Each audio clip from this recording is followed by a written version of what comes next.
Le Grand Matin Sud Radio, 7h, 8h30, Patrick Roger. Il est 7h12.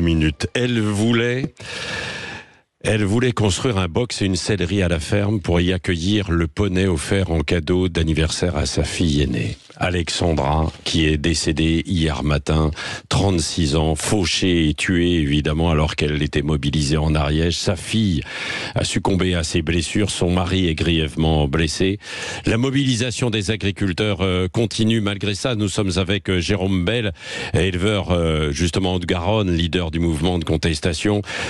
Mobilisation qui est endeuillée évidemment par ce qui s'est passé hier matin. Jérôme Bel, vous avez forcément une pensée encore ce matin pour ce qui s'est passé évidemment et pour Alexandra et sa fille. Oui, bien sûr. Je pense que tous les gens, tous les agriculteurs mobilisés sur les points de blocage, même si j'aime pas trop le mot de point de blocage, ont une très grosse fierté pour elle.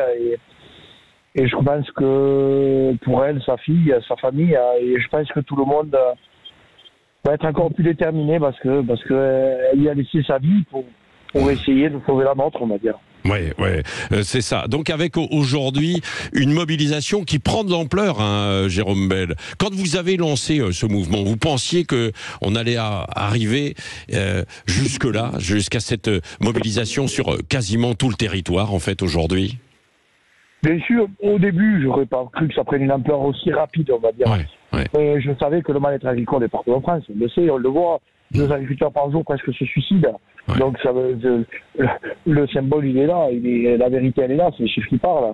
Donc on savait très bien que le mal-être agricole était très, très, très présent. Nous, on voulait mettre un coup de poing, on va dire. On voulait mettre un coup de poing, montrer qu'on était là, qu'on était présent, mais on n'aurait pas cru que ça prenne une ampleur. Je reçois des messages de toute la France, de gens qui sont motivés, déterminés, et voilà, qui veulent essayer de sauver notre métier, et qui veulent vivre de leur métier, tout simplement. Oui. Alors, quel est le sens aujourd'hui de la mobilisation? C'est de demander au gouvernement, à Marc Fesneau, Gabriel Attal, Emmanuel Macron, d'accélérer pour que vous obteniez des réponses. Et Gabriel Attal a promis des réponses d'ici la fin de la semaine. Sur quoi voudriez-vous avoir vous-même justement aussi des réponses à l'ensemble de vos revendications qui sont nombreuses? Mais nous, c'est pas des réponses qu'on veut, c'est du concret, parce que des réponses par la parole, nous, ça nous intéresse plus. C'est trop longtemps qu'ils sont malades. Quand je vois M. Fesneau qui est venu hier dans l'Ariège pour parler d'agriculture, en se servant malheureusement du décès d'Alexandra, pour dire qu'il vient rendre hommage aux agriculteurs, il faut pas qu'il oublie que si nous avait écouté bien avant, et que si l'État s'était réveillé bien avant, Alexandra et sa fille seraient là, et nous, on ne serait pas plus sur des points stratégiques en France. Oui. Quand même, vous attendez en fait des réponses, de la simplification sur les normes, enfin sur beaucoup de choses, quoi, non? Mais, vous savez, moi, j'attends plus rien. J'attends plus rien parce que j'ai pas envie d'être déçu, encore une fois. Ils nous ont trop baladés pendant trop d'années. Et aujourd'hui, il faut qu'ils prennent des mesures concrètes, il faut qu'ils fassent des avancées. Nous, on est parti sur 3 points de mobilisation, dont 2 nationaux et un plus, on va dire, dans les départements ou voire, on va dire, dans les régions. Mais ce que je veux dire, c'est qu'ils commencent à régler ces 3 points, mais c'est pas fini. Le mal-être agricole, c'est pas le gasoil non routier, c'est pas le manque d'eau pour l'irrigation, c'est pas la MACE. C'est un tout, c'est le surplus de papier, c'est le manque de respect, le manque de considération. Hier, je l'ai dit à des radios, et quand j'explique que ma mère a été conjointe d'exploitant, elle a cotisé 49 ans dans sa vie, elle touche 217 € de retraite par mois. Je pense qu'il y a des choses qui sont pas normales, il y a des choses qu'il faut bouger, et il y a des choses qu'il faut remettre dans le droit chemin. Oui. Et donc ça, c'est un mouvement en fait en profondeur et qui ne va pas s'arrêter. Même si vous avez des premières réponses, il faudra aller plus loin. C'est ce que je sens chez vous, Jérôme Bel, toujours, même si vous avez commencé déjà depuis plusieurs jours, toujours, pas de la fatigue, mais toujours mobilisé, quoi. Ah, mais je suis pas le droit d'être déterminé. Oui.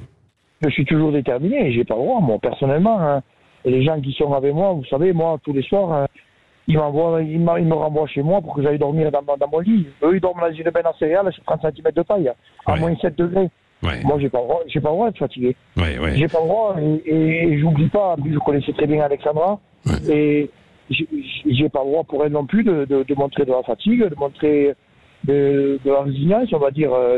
Non, il faut continuer. Moi, je continue le combat et je continue encore plus fort. Mais comment vous faites d'ailleurs, Jérôme Bel? Parce que je sais que vous avez quand même un sacré cheptel laitier. Hein, vous avez 80, combien? Bovin viande, des achats viande. Oui, viande. Et qui s'en occupe alors pendant ce temps-là, pendant que vous êtes mobilisé? Mon oncle qui va prendre la retraite, ma mère qui a 75 ans, mes amis qui vont travailler à la ferme, des agriculteurs présents sur le bocage qui veulent aller travailler à ma ferme parce que moi, ils veulent que je sois là, ils veulent que je sois présent parmi eux parce que peut-être qu'ils ont besoin de me sentir auprès d'eux et de faire que moi je sois au combat sur là et eux s'occuper de la ferme. Et après, un petit jeune de 18 ans qui le week-end ne sort pas pour aller s'occuper de la ferme. Oui, bah voilà, vous vous organisez. Et Jérôme Bel, est-ce que vous avez eu un coup de fil de conseiller des politiques de Gabriel Attal ou d'Emmanuel Macron ou de Marc Fesneau? Personne? Personne, ils ne doivent pas avoir mon numéro sûrement. Bon, bah écoutez, je vais leur transmettre moi. Hein, vous permettez? Beaucoup. Bon, merci. Bonne journée. Bonne mobilisation évidemment. Oui, à bientôt. Évidemment, on vous a entendu beaucoup sur Sud Radio. On vous entendra de nouveau. On vous donne la parole pour comprendre évidemment pourquoi il y a ce mouvement. D'ailleurs, sur la compréhension de ce mouvement et sur le revenu des agriculteurs, on va voir ça en détail dans quelques minutes avec Éric Revel.